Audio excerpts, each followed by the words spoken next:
Bonjour, bonjour à tous, bienvenue dans ce nouveau café Alpha.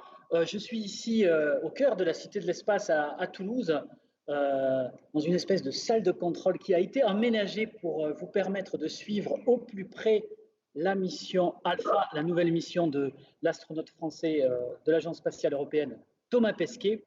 Donc suivre toutes les expériences qu'il va réaliser à bord, on va en parler lors de ce café, et puis les différents moments forts et même son planning d'ailleurs de la journée. On pourra savoir exactement ce que fait Thomas Pesquet à bord. Alors, tout au long des 6 mois de mission, on va vous proposer aussi de rencontrer ce qu'on appelle la Team Alpha, c'est-à-dire toutes les personnes qui travaillent sur cette mission. Une mission spatiale, ce n'est pas juste un astronaute qui part. Il y a beaucoup, beaucoup de monde qui travaille sur cette mission, qui reste sur Terre et qui, pendant des mois, ont préparé la mission et les activités de Thomas Pesquet.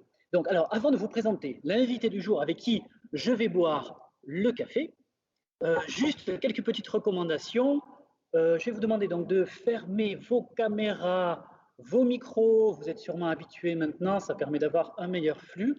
Et vous dire aussi que donc on va discuter à peu près pendant 30 minutes. Et on va réserver la fin de cette période à des questions. Donc, vous pouvez poser des questions à notre invité. Et pour cela, vous utilisez les commentaires, la petite bulle qui est en haut et qui vous permet ensuite de poser des questions. Puis moi, je vais pouvoir checker tout ça et les poser moi-même directement ensuite à notre invité du jour, qui est, je vais la présenter, Hélène Ravili. Hélène Ravili, bonjour. Bonjour Hélène Ravili, bonjour et enchanté, ravi de vous accueillir dans ce nouveau café Alpha. Alors, Hélène, vous êtes responsable safety et suivi d'opération.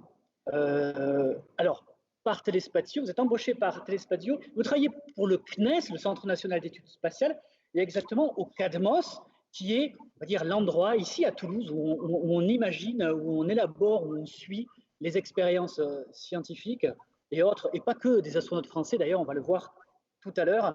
Donc, bon café, je ne sais pas si vous avez, ou tu as déjà, on va se tutoyer, c'est la grande famille du spatial. Voilà, on va pouvoir papoter un petit peu autour de cette mission et autour plus particulièrement de ton métier. Parce que alors ça, c'est quand même un métier complètement lié aux missions habitées, à cette nouvelle mission Alpha Thomas Pesquet, responsable safety, suivi d'opération. Il y a deux choses que ça veut dire, safety déjà. Oui, en fait, effectivement, ce sont deux métiers différents. Donc, la safety, en fait, ça va être de s'assurer que tous les équipements qu'on envoie à bord de l'ISS ne sont pas dangereux, en fait, pour les astronautes ou pour la station. Donc, peu importe l'équipement qui doit être envoyé, il faut vérifier selon beaucoup de critères si tel matériel ne va pas être prompt à s'enflammer, par exemple, ou qu'il n'y a pas de substances toxiques, ce genre de choses. Et en fait, soit on démontre que le risque n'est pas applicable. Par exemple, s'il n'y a pas de système électronique, on n'aura pas d'interférence électrique, par exemple. Ou alors, on démontre que le risque est minime parce qu'on a des faibles quantités ou autre. Ou alors, il y a un risque qui existe. Mais dans ce cas-là, nous, on doit démontrer que soit par design, il est minimisé, soit par conception, soit qu'on a mis en place des contrôles qui nous permettent de minimiser les risques. On ne peut pas assurer un risque zéro, mais le but, c'est vraiment de minimiser les risques et minimiser les probabilités qu'il y ait un incident. Voilà. Alors, et ça, pour tout ce qu'on envoie. Qui décide justement de ces risques et de leur importance? C'est-à-dire, est-ce qu'il y a une réglementation générale, des règles bien strictes qui sont publiées et que vous devez respecter à la lettre et à qui vous devez rendre des comptes par rapport à ça? Tout à fait. En fait, par exemple, la NASA ou l'ESA, donc l'Agence européenne spatiale, a en fait des documents, des exigences que nous, on doit suivre. En fait, nous, notre rôle, ça va être de dire, on veut monter tel matériel. Du coup, en se basant sur les documents NASA, ESA, etc., on va faire un dossier qui démontre pour chaque risque. Donc, par exemple, j'en parlais tout à l'heure, la propagation du feu ou les risques liés à l'électronique ou les risques liés à la toxicité. En fait, on va prendre chaque risque et on va évaluer dans ce dossier-là en se basant sur les critères qui ont été définis par l'ESA, la NASA. Et ensuite, on va montrer ce dossier-là à un panel safety de l'ESA qui va, en gros, nous dire si notre évaluation est correcte et apposer le tampon final qui nous permettra d'envoyer le matériel. Et donc, pour démontrer qu'on n'est pas dangereux, il y a plusieurs manières de faire. Donc, comme je disais tout à l'heure, soit par conception, soit on peut faire des tests, soit on peut faire des analyses pour démontrer en fait que notre équipement n'est pas dangereux. Donc les fameuses expériences scientifiques, il va y en avoir beaucoup encore sur la mission Alpha de Thomas Pesquet. Les expériences scientifiques, elles sont issues au départ de laboratoires en médecine, en biotechnologie, en sciences des matériaux, enfin en différentes disciplines, qui proposent en fait une expérience, mais ça ne suffit pas donc, pour qu'elle soit qualifiée. C'est là que toi tu interviens pour faire en sorte donc, que tous les dispositifs et matériels puissent réellement être embarqués dans la station sans qu'il y ait de danger particulier. Alors, pour la mission Alpha, il y a pas mal d'expériences scientifiques. Tu as travaillé donc sur la préparation de ces expériences-là. Peut-être qu'on peut en parler de certaines. Ici, à la Cité de l'Espace à Toulouse, on en a quelques-unes dont on dévoile un petit peu les contenus.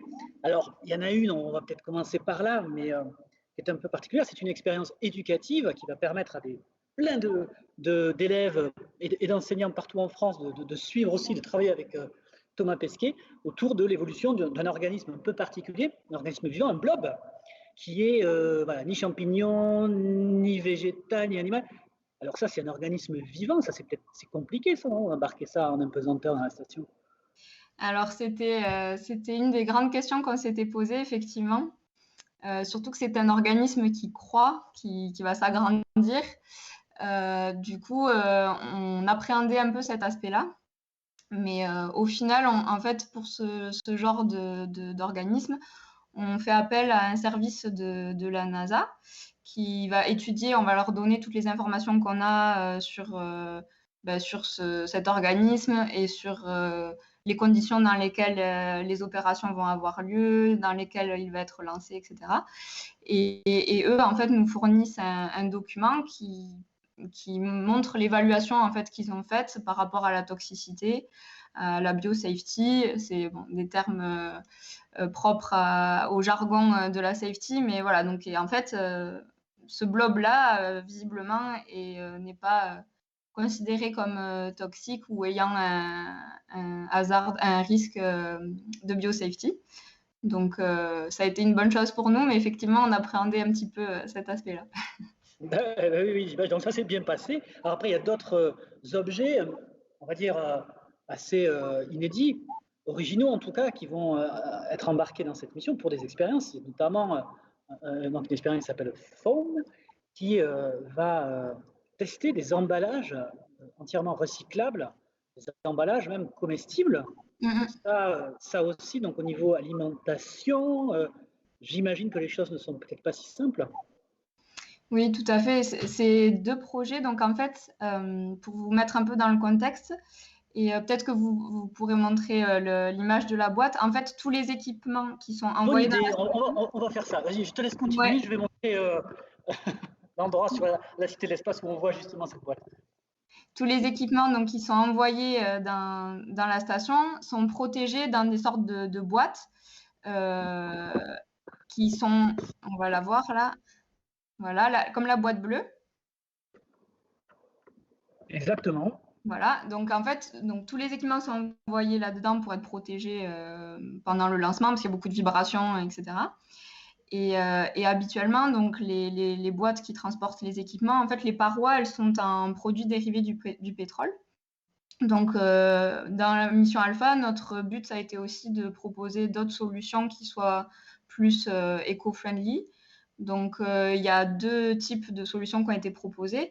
Des parois en PHA, donc c'est un polymère. Ils font maintenant beaucoup de couverts et d'assiettes, choses comme ça, dans ce matériau-là. En fait, c'est compostable comme matériau. Et donc, on voit en fait les parois beige, on les voit Oui, un on peu les voit dépasser de dépasser là, l'avant. hein, Voilà. sur l'image.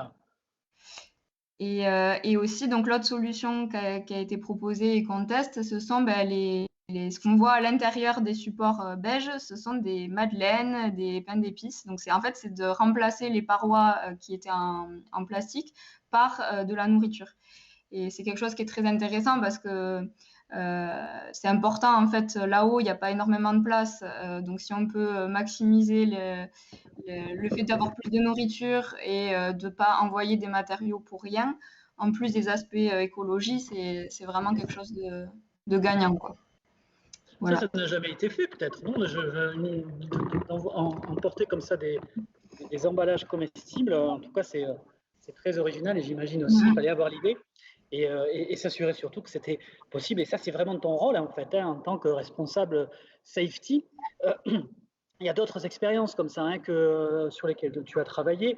Alors, d'ailleurs, on peut dire au CADMOS, donc là où tu travailles, au CNES ici, pas très loin de la Cité de l'Espace à Toulouse, on prépare aussi des expériences, pas que pour les astronautes français ou pas que pour les astronautes européens, hein. Vous voulez parler de quelles expériences?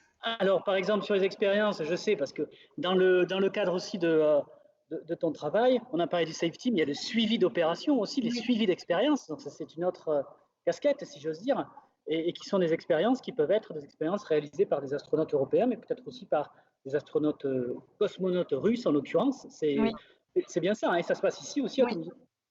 Oui, du coup, la seconde casquette que j'ai, c'est le support opérationnel.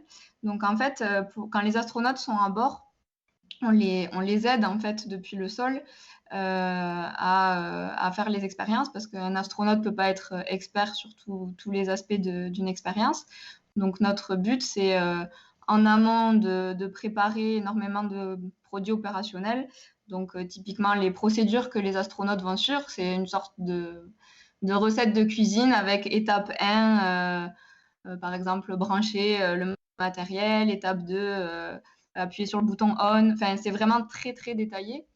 Et, euh, et nous, depuis le sol, on est là aussi pour répondre aux questions des astronautes s'ils en ont, et voilà, pour apporter un support et pour effectuer des actions en parallèle de ce que fait l'astronaute. Oui, parce que alors ça, c'est quelque chose peut-être qu'on Parce que nous aussi, n'imagine depuis le pas. sol, on peut envoyer des commandes dans l'ISS. Pardon? Les astronautes, donc, c'est ce que tu dis, suivent en fait des protocoles, mais hyper précis, hein. C'est-à-dire ils vont pas un matin prendre une expérience et dire bah, allez hop, c'est parti, ce que je me souviens de ce qu'il faut faire et tout ça. C'est pas comme ça que ça se Oui, passe en fait en vrai. tout à fait. C'est vraiment très planifié en avance. Et donc, les astronautes ont un planning qui est très millimétré, on va dire. Entre telle heure et telle heure, ils ont telle expérience à faire. Telle heure à telle heure, ils vont faire du vélo, de l'exercice pour éviter la perte musculaire, etc. De telle heure à telle heure, telle autre expérience. Enfin, c'est vraiment un emploi du temps millimétré. Et il faut absolument comment dire, éviter qu'il y ait du temps perdu. Du coup, c'est aussi pour ça qu'il faut être très efficace, que ce soit dans les procédures des astronautes, nous, dans les procédures qu'on suit aussi au sol, et surtout les gestes en fait qui sont faits à bord, parce qu'on est quand même dans des conditions pas comme nous sur Terre, c'est beaucoup plus compliqué à bord. Donc ça, le travail consiste donc de ton côté à essayer de vraiment découper en étapes, en sous-étapes, en sous-sous-sous-étapes tous les protocoles expérimentaux. Et puis après, si j'ai bien compris, assister donc directement l'astronaute quand il réalise sa mission. Donc là, ça veut dire que sur Suivi Mission Alpha, je crois que tu vas avoir ce rôle-là sur une des expériences. Oui. Peut-être tu peux nous en dire plus? Oui, donc ça sera sur Lumina, parce que pour l'instant, vu le nombre d'équipements envoyés, j'ai surtout fait de la safety. Mais à terme, c'est prévu que je fasse aussi du support opérationnel sur Lumina. Donc c'est l'expérience où en fait, le but c'est d'étudier les radiations reçues dans la station grâce à de la fibre optique. Du coup, voilà, sur ces expériences-là, donc là, pour l'instant, j'ai pas encore commencé à travailler dessus, donc j'ai pas comment dire, tous les éléments apporter. Mais dans l'idée, c'est un peu toujours le même principe. Voilà, on va préparer les procédures en amont et c'est ce que utilisera Thomas et d'autres astronautes plus tard quand ils seront à bord de la station pour réaliser ces expériences-là. Et Donc ça, là, c'est le travail d'énormément de gens au final au CADMOS, d'être support opérationnel pour les astronautes. donc tu vas être amené à guider, à téléguider, si j'ose dire, Thomas Pesquet pendant sa mission lors de cette expérience-là, peut-être dans quelques semaines, quelques mois. Ouais. Alors, est-ce que tu avais, pour l'anecdote, tu as déjà rencontré Thomas Pesquet? Alors, je ne l'ai pas rencontré en tant que tel, on n'a pas discuté ensemble, mais quand j'étais il y a 2 ans et demi en formation au Centre européen des astronautes, en formation pour justement devenir opératrice, je l'ai croisé, je lui ai tenu la porte. Voilà, c'est l'anecdote. Mais c'est tout, on n'a pas eu d'autres interactions. Il va te retrouver donc à 400 km de distance très bientôt. Alors justement, tu parles de la formation à l'EAC, donc le Centre européen des astronautes à Cologne. Cette formation pour devenir opératrice, suivi d'opération, c'est un peu particulier aussi. Peut-être que tu peux nous en dire plus sur ce qu'on vous fait faire pour être capable d'instruire à distance comme ça les astronautes.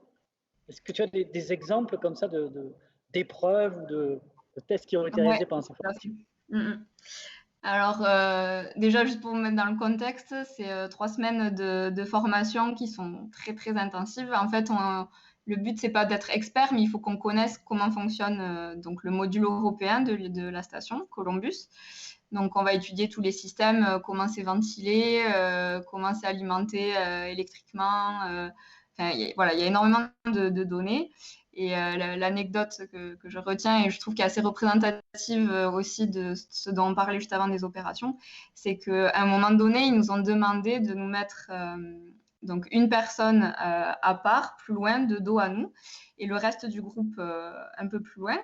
Et on avait chacun devant nous des sortes de, pas des Lego, mais des sortes de petits modules à assembler. Et donc, la personne qui était seule et qui jouait l'astronaute avait aussi ces modules-là. Et donc, nous, on devait, juste par la voix, le guider pour qu'il fasse la même figure que ce que nous, on avait. Donc, c'est quelque chose que vous pouvez tester chez vous. Ça a l'air facile comme ça. Mais en fait, c'est là qu'on s'est rendu compte que c'est très, très compliqué de juste par la voix, faire comprendre à quelqu'un sans être à côté de lui, sans pouvoir lui montrer qui reproduisent la même chose que ce que nous, on avait devant nous. C'était vraiment très compliqué. Et en plus, on était chronométrés, donc voilà, avec le stress et tout ça. Bon, au final, on n'a pas réussi à le faire en temps imparti, mais la démonstration était bien là. C'était de nous montrer à quel point c'est difficile de communiquer comme ça à distance. Et la raison pour laquelle les procédures des astronautes, les espèces de recettes de cuisine, là, elles doivent être vraiment très, très claires et très détaillées et ne pas porter à confusion, en fait. Voilà. En tout cas, ça s'est bien passé parce que vous avez réussi la formation et vous pouvez maintenant faire des opérations expérience, notamment pour la mission Alpha de Thomas Pesquet. Alors, il y a des questions qui défilent, j'en prends connaissance et je vais les relayer. Mais peut-être une petite question quand même, parce que c'est vrai que c'est un métier, je pense que beaucoup de gens qui vous écoutent découvrent ce métier-là, insoupçonné, et ça c'est les métiers du spatial aussi, et des vols habités. Comment on devient en fait responsable safety ou responsable suivi d'opération? Quel est votre parcours? Qu'est-ce que vous avez fait en fait? Alors, je pense que chacun au CADMOS a un parcours un peu différent. Dans mon cas, donc, j'ai fait une école d'ingénieur, l'INSA, on la voit ici. Je fais ma petite pub au passage. On a fait la même école. On a fait la même école. Ah, très bien. Et alors, c'était pas du tout spécialisé dans le spatial. C'était en informatique et réseau. Mais depuis toujours, je suis très intéressée par le spatial. Enfin, avec ma famille, on allait souvent regarder les étoiles filantes, faire de l'observation avec un télescope, etc.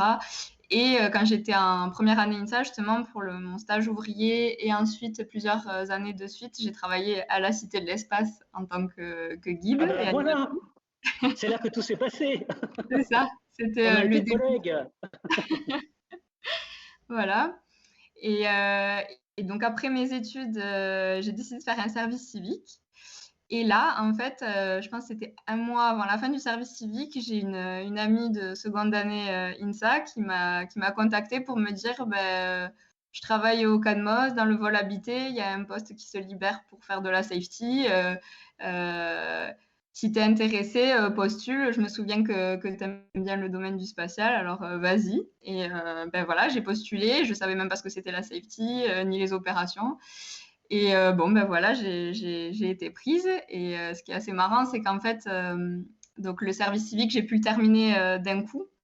Donc, littéralement, du jour au lendemain, j'étais en train de faire une animation, un ciné-débat avec des élèves. Et le lendemain, j'étais en réunion au CNES, assise à une table et tous ces acronymes, et je comprenais rien, mais j'étais très contente. Voilà. En tout cas, c'est un beau parcours. C'est vrai que c'est toujours intéressant de voir. On se parlait d'acronymes. D'ailleurs, on en parlait un peu en préparant. On parle français, on parle anglais, on parle Ouais. un franglais en fait au CADMOS parce qu'on est tout le temps en fait en contact avec bien sûr le milieu international. Ça c'est important aussi. Alors je regarde à nouveau les questions. Il y a une question qui était posée. Discussion passionnante. Je lis.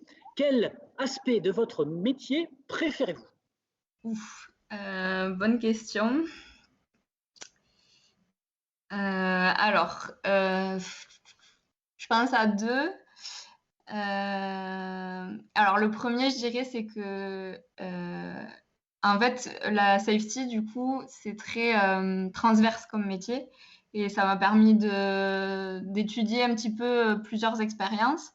Et aussi, c'est transverse dans le sens où je travaille avec des gens vraiment différents.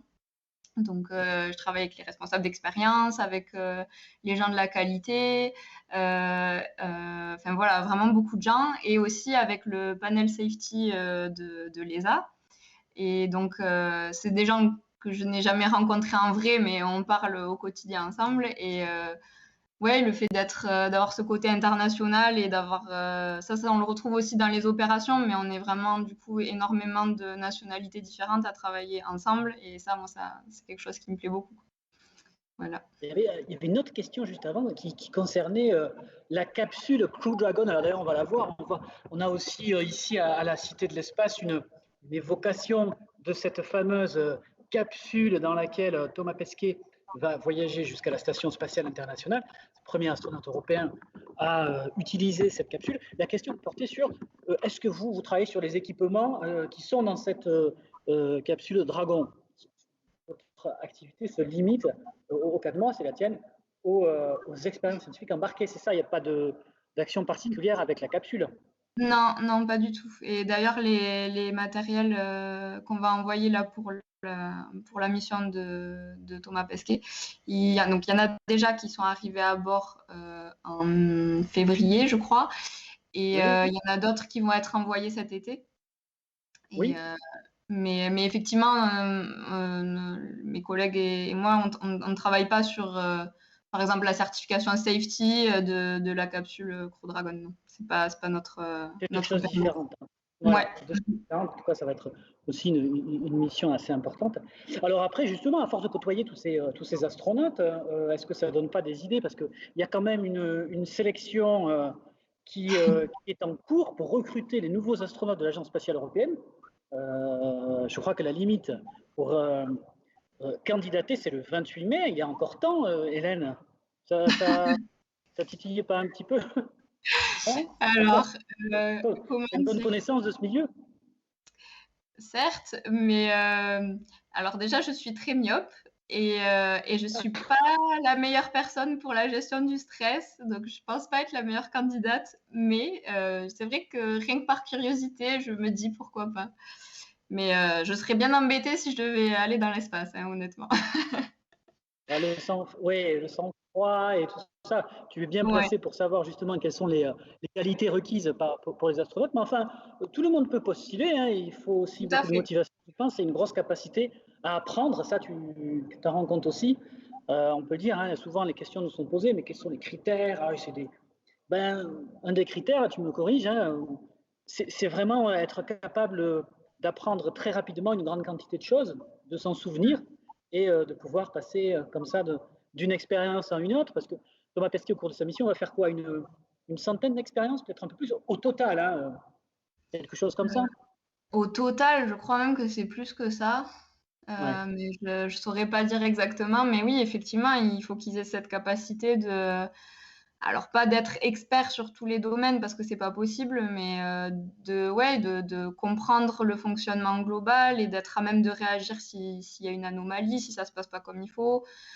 Et tout ça en milieu de microgravité, avec des nuits de sommeil peut-être pas forcément toujours très bonnes, etc. Enfin, ils sont quand même dans des conditions qui sont, je pense, très difficiles à imaginer pour nous sur Terre. Alors, je crois aussi d'ailleurs que lors de tes suivis d'opération, tu as affaire à des cosmonautes russes. Parce que alors là, Oui, c'est encore autre chose. Alors, on parle pas russe, j'imagine. On parle anglais avec les cosmonautes russes quand on ouais, suit oui, les oui, opérations. tout à fait. On parle anglais, nous, les opérateurs, de manière générale, c'est l'anglais qui est privilégié. Alors, ça arrive que les cosmonautes parlent russe, mais dans ce cas-là, on a une traduction. Mais nous, par exemple, sur l'expérience sur laquelle je fais les opérations jusqu'à présent, on parle anglais avec les cosmonautes. Donc voilà, c'est marrant d'entendre leur accent.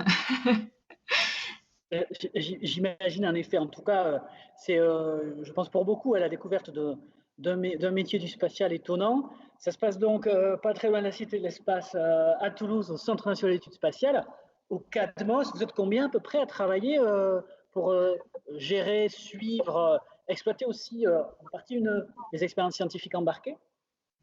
Je dirais une vingtaine à peu près, j'ai pas le nombre en tête, mais Une vingtaine donc qui vont être sur le qui-vive et qui sont déjà sur le qui-vive depuis plusieurs mois pour préparer tout ça parce c'est sûr. qu'on ne s'imagine pas aussi, mais tu en parlais tout à l'heure, tout le travail en amont et toutes les équipes qui travaillent pendant des mois et des années pour préparer ces missions. Mhm. Donc Oui. merci beaucoup. Alors je regarde s'il y a d'autres petites questions. Non, je n'en vois pas. Merci beaucoup en tout cas par rapport pour cet échange, Hélène. Ravili, je vais saluer d'ailleurs toutes les personnes du CADMOS qu'on connaît bien parce qu'ils nous aident beaucoup et le Centre national d'études spatiales dans toutes nos activités. Donc je les salue tous, l'équipe de Sébastien et puis les autres qui sont sûrement en ce moment en Floride. On va continuer à suivre la mission Alpha pendant 6 mois au travers de ces cafés Alpha, d'autres invités comme Hélène, que je remercie encore d'avoir partagé avec nous ce moment. J'ai ma Merci tasse de beaucoup. café un peu froide, mais c'est pas grave, je vais la finir et te remercier encore, Hélène, pour ce café. On se donne rendez-vous plus tard et peut-être que à la Cité de l'Espace, tu pourras revenir pour faire un petit peu d'animation scientifique aussi autour de la Ça mission si tu marche, le veux. Ce sera avec ça serait plaisir. avec plaisir. Ouais, pareil. Merci beaucoup. Merci beaucoup. Merci à tous et on se retrouve dès la semaine prochaine pour un futur Café Alpha. À bientôt. Au revoir.